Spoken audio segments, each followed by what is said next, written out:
Hello and good afternoon, everyone. Today's brief message is about what I call people pleasing, also known as codependent behavior. Now, I wanted to clarify a few things. We are meant to have other people in our lives, to have connection, friendship, and if you are blessed, you have your true partner in your life, your husband or wife.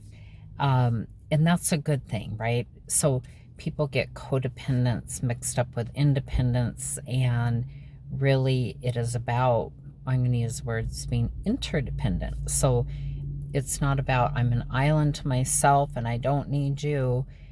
It's really about the healthy connection, being a healthy self, learning healthy boundaries, learning how to say no when you need to be able to say no, and learning really more about what you need in your life, and not dismissing your own needs for the sake of what everybody else needs. Now, this is something that was presented to me years ago. I had a counselor telling me, Joni, you have people-pleasing behaviors, and I was so confused with that because I did grow up being taught, manners and respect, and those are all primary things that I stand by to this day. However, it was taught to a default in the sense of an unhealthy way, where I became the the peacemaker in the family. I don't want to rock the boat.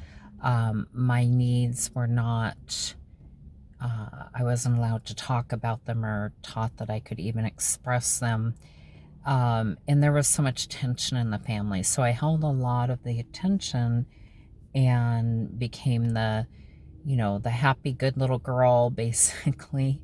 And that, how it showed up into adult life, when that was presented to me years ago, I was like, no, I don't have that. I'm very independent, and, raising my own kids and getting myself through school and all this stuff. Well, I realized, oh, yes, I had a lot of that, and still bring it to the forefront to work on it, or to be aware the tendency to give up my own needs for the betterment of everybody else. And there is a difference between people that are like selfish. It's all about them. They don't care about other people's needs. That's not good either.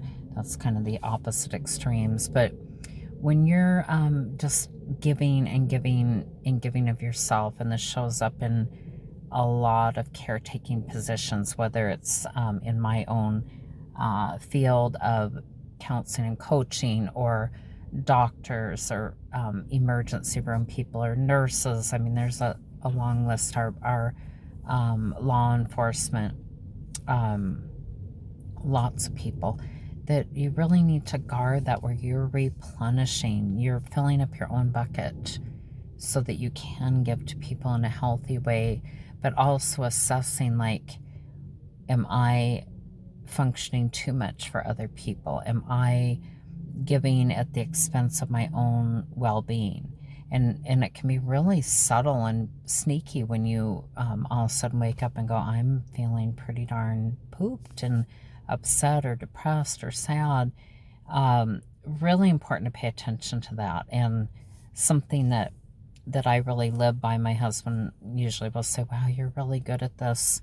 Not that I don't hit times of, like anybody, you have your own emotions, or sad or stressed or whatever. So I may let a few tears out, or I've learned to take some time to assess, like, where's that coming from? Why am I feeling this way? And what do I need for me, or what do I need to do?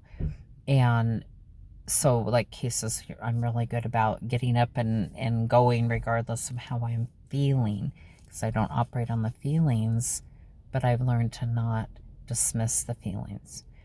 When I'm dismissing the feelings and just operating on, got to get things done anyway, I will start to notice, like, a lot of tightening in my jaw or my neck, because that's where I have held stress in.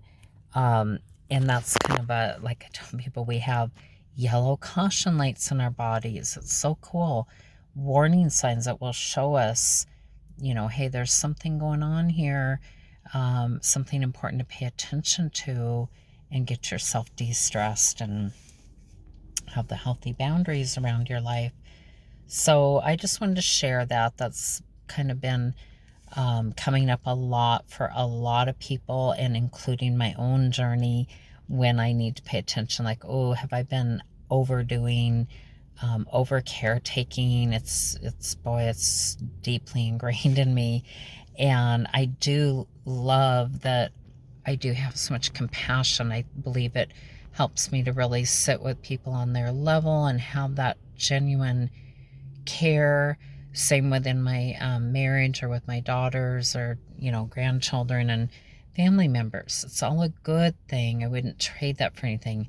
However, it's really important that I recognize when I might be having a tendency to overdo or overfunction, and not listening to what I personally need, and neglecting self for others. So I hope that makes sense. I've had a lot of people go, well, I don't want to be, selfish or self-centered. I'm like, no, there's a big difference. Big, big, big difference in that. We can remain compassionate and kind and in tune with what, especially like in your marriage, really important to stay in tune with each other and have those discussions on what your wants, needs, desires are, and then also taking personal ownership of your own emotions, of what you need to do to navigate forward. And if there's things your spouse can help you with, like in our family, we'll say, hey, can you pray about this? Or I need a hug, or can we talk about this? Or sometimes, can you help with whatever? But okay, that's all I have to say on that topic. And little disclosure, these videos are meant for educational purposes, not for therapy. And if you need therapy, reach out to your local therapist, or you can go on Psychology Today and search for one. Or if you need medical advice or care, please go to your doctor or call 911. Thank you. Till next time, and always much love and blessings, Joni.